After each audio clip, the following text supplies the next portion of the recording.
Hey friends, I'm Leah and I'm a former farm girl. I grew up in North Georgia on a 250-acre farm, and now I live on less than an acre, and I'm gardening most of our family's food. Today I wanted to give you a little garden tour.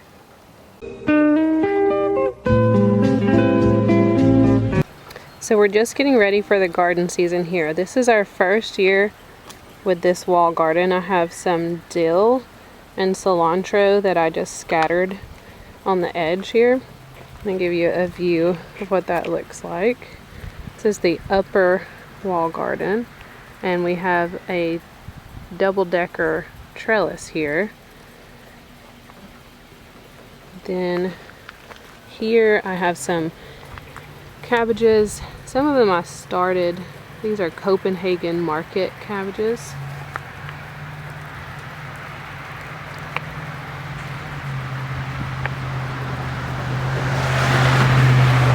Sorry for the noise.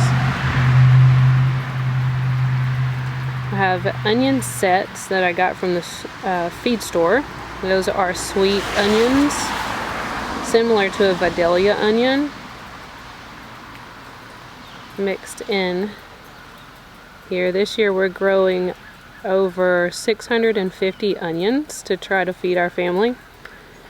I have potatoes started here that have just started to come up. We've had a colder spring and they came up about a month later than I expected.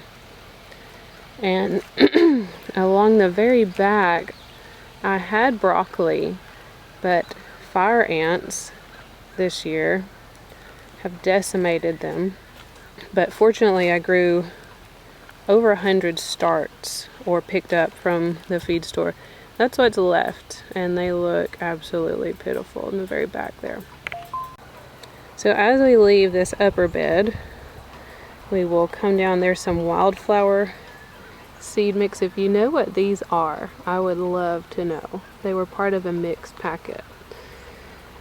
Then herbs, more cilantro, dill, probably some volunteer marigolds, more onions. Some of these are Egyptian walking onions, and the rest are either red onion starch from the feed store or early Texas grano seeds that I started, or sweet onion starch from the feed store. And before we head all the way down, I've got 3 green stalk planters here, mostly strawberries and herbs, and a young mulberry tree. There's mugwort and some irises. And I have chives. They're on their 2nd year, so they are starting to make chive blossoms. Strawberries are peeking their heads out and beginning to blossom and setting fruit. If you can see, there's a baby strawberry there. Have some variegated irises that I picked up early in the season last year. A pot waiting on a key lime that I ordered that should be here next week. That is witch hazel, I believe, mixed in the clover. Have several empty cups from the strawberries we lost last year in the heat. It was very, very dry and very, very hot.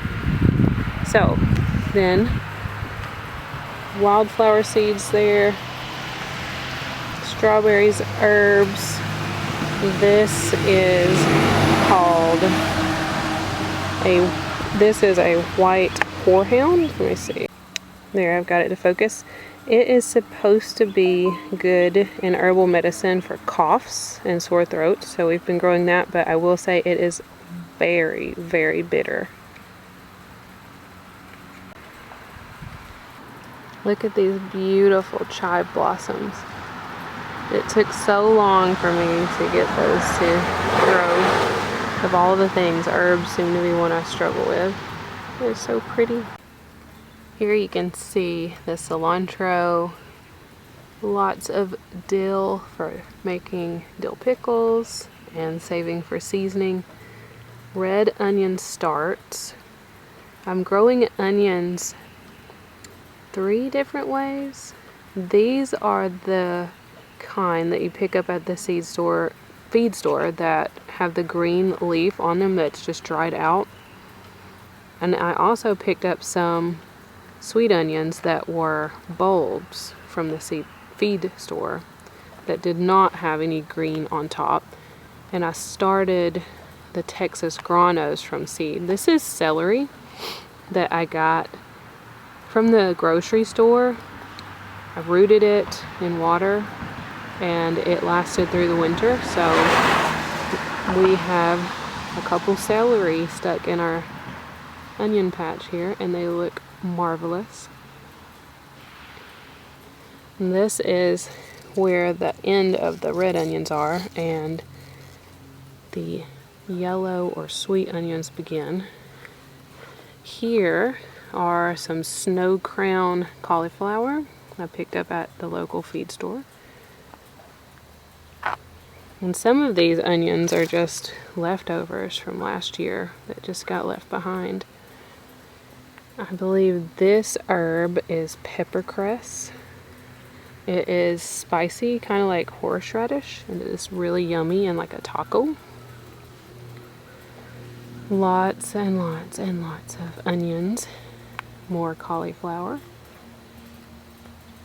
And here are some beets that I started last week. And radishes.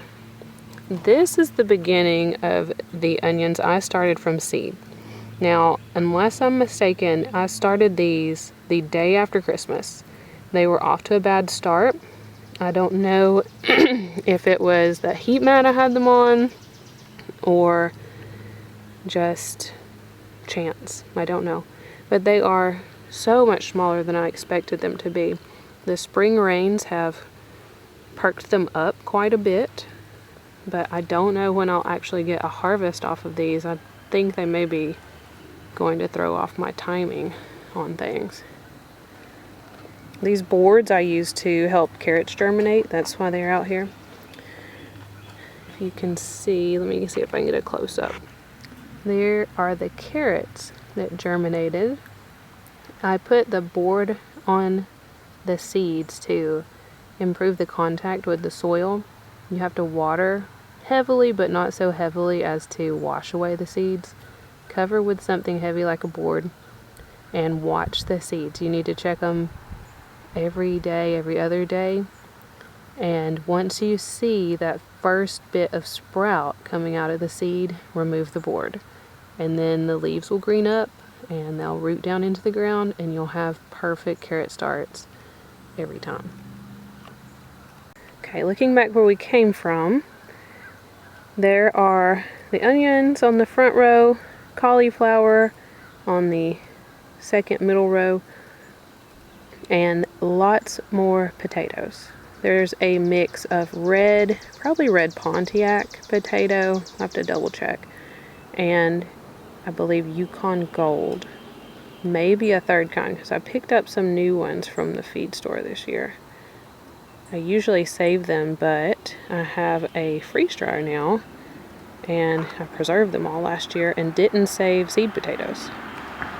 So looking toward where we came from, the cauliflower's there, the onions in the front. I have sown seeds for more lettuce here, which you haven't seen my other lettuce yet, but we'll get up there in a minute. But these seeds have not germinated at all. Here's some dinosaur kale, but I still don't see any sprouts yet. Maybe there's one. And scarlet kale will be here. And blue curled Scotch kale here. It's a little potato dude. And more herbs here on the end. I think they make a nice aesthetic look for the garden. A lot of what we grow is practical, utilitarian food we need. There's bachelor's buttons, echinacea, and several herbs. Sage, skullcap, and more onions. Those are probably Egyptian walking onions, and a rogue broccoli that didn't die with his friends. And so those are our wall gardens. Okay, so what I didn't tell you, it's a little difficult to see without something growing on it, but I have a wall of a trellis behind, on the furthest point of that top bed, where tomatoes, probably our paste tomatoes, will go this year. And on this long arch tunnel of a trellis that I let you know was like 2 stories instead of just 1 cattle panel from the ground to the ground, because it's on a slope, it's really more like 1.5 cattle panels tall, will be things like green beans, squash, maybe some cantaloupes. I haven't certainly decided where those will go yet. Okay, so really quickly, this is an olive tree that I bought last year. And recently we have added a Valencia orange, a star grapefruit. This is our variegated pink lemon. And I think this last one is a William. Let's see. Washington. I almost had it. More irises. And those are from my family farm, by the way. I dug them up. Here are some of my plant starts. Gourds, loofah, peppers, tomatoes, squash, melons, more gourds, cherry tomatoes, peppers, and these guys got knocked over in the rainstorm that just passed through. These I bought at our local FFA plant sale today. A Queen of the Night tomato and a green zebra, some violet sparkle peppers, Hale's Best cantaloupe, basil, purple basil, fish pepper, which will be variegated. Let me see if I can get a shot of that. You can just start to see the variegation peeking out. These were started in a greenhouse, so hopefully now that they're out in the sun, some of that will pop through a little more. The purple basil, and I may butcher the name, this is Spilanthes, or toothache plant. I've tried to start it over and over for years and haven't been successful, so I was tickled to find it at the sale today. Some lemon basil, regular basil. Okay, so those are coming soon. We're waiting on the risk of the last frost to pass. It seems like it's later this year than in previous years, but I am not planting until those 30-degree temperatures are out of the forecast. Okay, so as we walk up the hill, we have our red Concord grape, our green Niagara grape, and some daylilies, and either a muscadine or a scuppernong that we started from seed from a friend's fruit that they gave us. And I'm very excited this year because do you see what I see? Both our green and red grapes have fruit buds. Here is an arch cattle panel. I don't know if I'll leave it there. We have cucamelons that are popping up from last year that we grew on another cattle panel that came out here, but it kind of blocked the children's swing set, so I took it down. I don't know if I'm going to leave this. I guess so, since the cucamelons are popping up. This is our asparagus bed. This is our asparagus bed.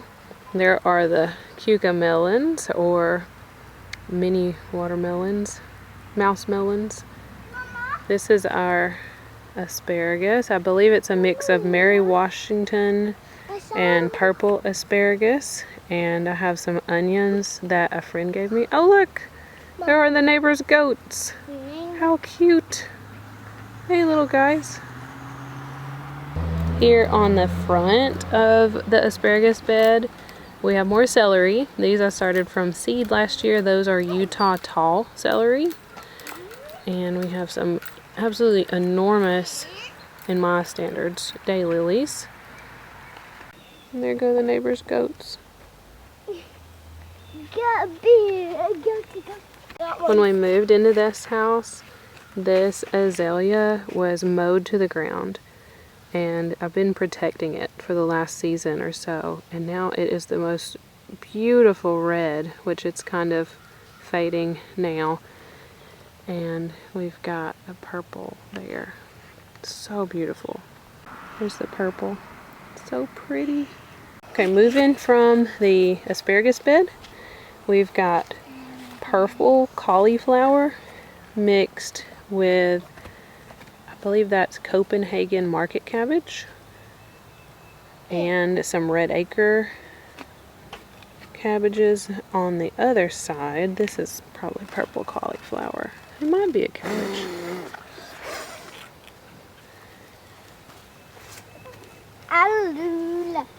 We will use those for canning, making sauerkraut, and fresh eating. This is horseradish that's blossoming. It's a new thing that I'm learning to grow. I don't know if blossoming's bad. Sometimes blossoming makes things bitter, but I figure I'll let it do its thing. We'll see what happens. They smell good, Mama. Good. There's another red acre cabbage. And then the neighbor's goats in the background doing their goaty work. Here are carrots that I've been succession. Here are carrots that I've been succession seeding. I'll have to check my notes to see which is which. But these are the guys that started with. And then those I planted about 2 weeks later. There's my marker stick from when I seeded those. We got golden beets, red Detroit beets. These are a new to me pea. These are Thomas Laxton peas, which I've never grown. I haven't grown these before, but the description on MI Gardener made them sound good to me. They don't require trellising, even though they're here by this cattle panel trellis. They will only grow to maybe 20 inches tall. So we'll see how that goes. Apparently they're made for, or they are grown for making baby food. And this, I forgot to mention, is Romanesco broccoli. So we've done one bed of asparagus, and here's a mixed bed of brassicas and peas and horseradish. And then we're going to move over here.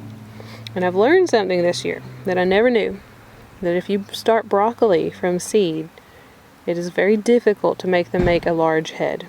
I had no idea.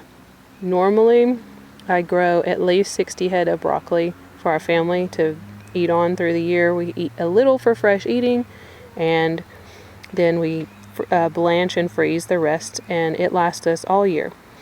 This year, thinking I would save us some money, I started most of our broccoli from seed the day after Christmas. And I have learned the hard way that they simply will not make a big head. I've already came out and harvested, but as you can see, maybe you can see, as you can see, sorry, how small that head was. And then these side shoots are also small. It's so tiny. Normally our broccoli heads are, goodness, like the size of a dinner plate. So it's discouraging to have lost so many broccoli to the ants, only to lose more through a learning curve. But I did pick up a new kind from the feed store called Green Magic, and hopefully those will produce those large dinner plate sized broccoli heads that we're used to. There's a little few random carrots that I tried to plant in the fall, a few potatoes that also got tucked in there in the fall, onions from a friend that are going absolutely crazy. Like we needed more onions. Always need more onions. Garlic that was started in the fall with potatoes that are popping up in there. And moving over, another bed of broccoli. This is mostly broccoli that I had started from seed. And again, you can see how absolutely tiny the heads of broccoli are on these. Here is a row of Utah tall celery and a few pink celery there and there. Otherwise, this is our lettuce bed this season. We have some red romaine and then some red leaf. I'll have to look up the specific varieties. Some black seeded Simpson lettuce because it's one of our favorites. Look at those colors, y'all. How beautiful.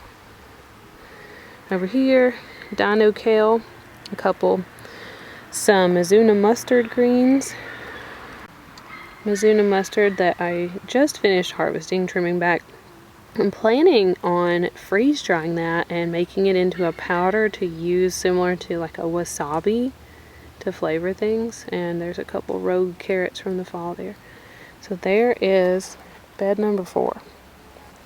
We have peas in the front because I just couldn't resist. I ended up planting a few pink blush peas and oh goodness, I'll have to look up the variety of the other.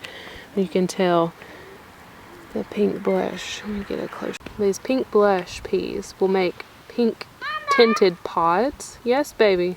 I wanted to wear a mushroom, look. Just a moment. And that makes them easier to see when you're harvesting. Okay, leaving this bed, there's a red mustard green there on the side, and they get enormous. So I left him a little bit of space there. He's just been harvested. And here is bed number 5, which is purple broccoli, maybe purple sprouting broccoli specifically here on the front. And more, there's a little marigold popping up. No, that's not a marigold. That's part of the wildflower mix. If you know what that is, let me know. Red clover and something beside it. Well, their leaves are looking great. And you know, honestly, I'm not absolutely discouraged by this broccoli fail because I was already planning this year to do a better job of harvesting the leaves and making them into a greens powder. I can dehydrate them, but honestly, I will probably cook them and freeze dry them. Maybe not even cook them, maybe leave them raw. And I recently saw a video from Whispering Willow Farm, and she said she uses the stalks and rices them. So we will have cauliflower, broccoli, stalk, rice to put in the freezer. So it's not a total loss. There's always, almost always, something that can be done. Okay, so looking back at beds 4 and 5, we have another archway here, and this is our newest bed. I guess this is bed 6 for now. It's not quite finished, and I'm thinking it's going to be a perennial strawberry bed. Oh, it looks like it's going to rain. We have a Georgia Bell peach tree, an unknown tree because I got it at a discount. It's either a cherry or a plum. Another Georgia Bell peach, and this is a plum. I think it's a methley. This is a methley plum. Elderberry, a Bartlett pear that is not growing very well. Any tips appreciated. A black apple tucked back behind the elderberry. Blueberries, more elderberry. A fig, some raspberries, comfrey. Here are some flowers and something I'm hoping to grow more, especially this year, is our berry production. These are our thornless blackberries, and they are blooming. There comes the rain. Looky, Mommy. Mommy. And red raspberry. So we came in just in time. It's hailing. I just finished that last second of video you just saw 30 seconds ago and came running in the house, and now it's hailing. So, to be continued. Okay friends, that is our first garden tour ever, and our first garden tour of this season of our former farm girl garden tour. And with that, I will leave you friends until next time.